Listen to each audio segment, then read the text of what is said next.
We are with Dominique Crenn, the author of the new book, Atelier Crenn, Metamorphosis of Taste, and obviously the chef at Atelier Crenn. Thank you so much for being here. Thank you for having me.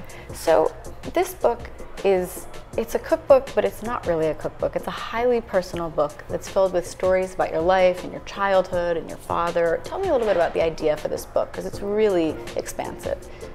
Well, I think it was quite important to be able to voice a little bit of who I am, where I come from, where I am today and where I want to go, and how conscious about life I am. And I'm a chef, but I'm more than that. So there's really a sense, to me at least, that this book aims to showcase food as art. Tell me a little bit about that and about your theory of food as art. You know, I'm looking at food as a way of a dialogue. And you know, you go to a museum, you look at a piece of art. There's two ways you can look at it. You can like, oh yeah, this is great. Or you can really look at it and you can understand and get a message out of it. So that's what I call, you know, food is kind of a vehicle for me to express myself.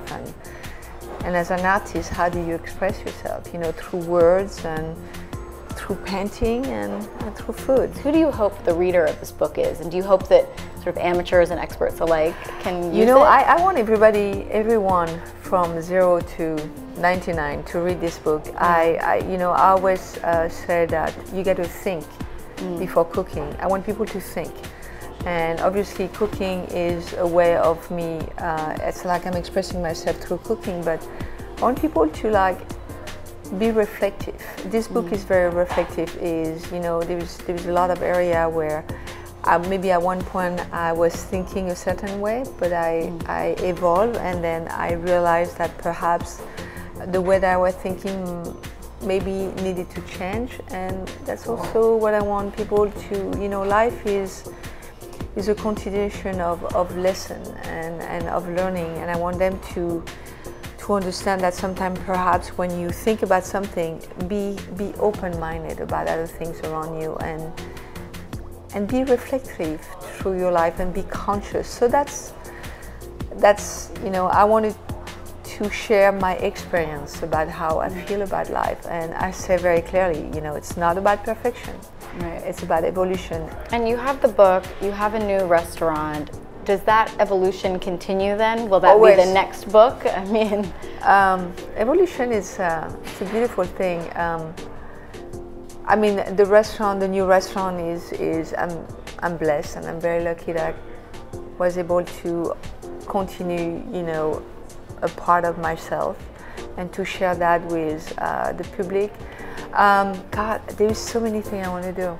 and you talk about your platform. I mean, I think for a lot of people, you represent a lot of different things. You know, did a lot of TV earlier on, then people sort of know you as the female chef with 2 Michelin stars. Do you hope that the book kind of gives people a more, like a better constructed view of you, as opposed to just kind of what they've seen on TV, or sort of the reputation of the female chef with 2 Michelin stars?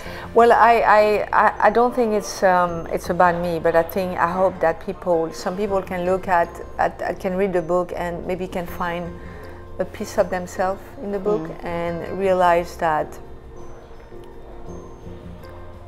they are important and there is something inside of them, and if they struggle, and because I struggle a lot, and if they struggle and they can't find their voice, there is always, yes, they can find their voice. They have to go for it, and everything is possible in life. And I hope that I hope this book really can inspire anyone. And it's not just about cooking. It's really about being a human, and share and be, you know, be better every day, and really bring people together. And is that an important... I know it seems, you know... No, but it's an important message with fine dining, because I think a lot of people look at fine dining restaurants as being, that they're not approachable, that they can't achieve that. But by having a book, do you feel like it sort of brings it to anyone who loves food, to anyone who loves art or poetry, that you can say, okay, every recipe has a story, there's a story behind every dish that we make. You know, does it make it accessible? You know, I mean, yes, and I'm not just being accessible with this book. I've been always accessible. So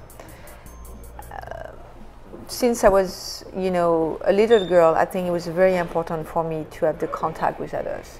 And when I started to, I guess, be in the public eyes, I never lost the way of connecting with people. You know, I do all my social media, and so I've always been accessible. You know, and I want to make sure that people that know that some others, you know, some other people can be in the media and they're not accessible, but I am, because I'm still who I am, who I was. I think I'm a better person today, but we all hope that. Yeah, if I write this book to be a part of the conversation, I want to continue to be a part of the conversation. Thank you. Wonderful. Well, thank you so much. And the book is Atelier Crenn. We are with Dominique Crenn. Thank you so much. Thank you for having me.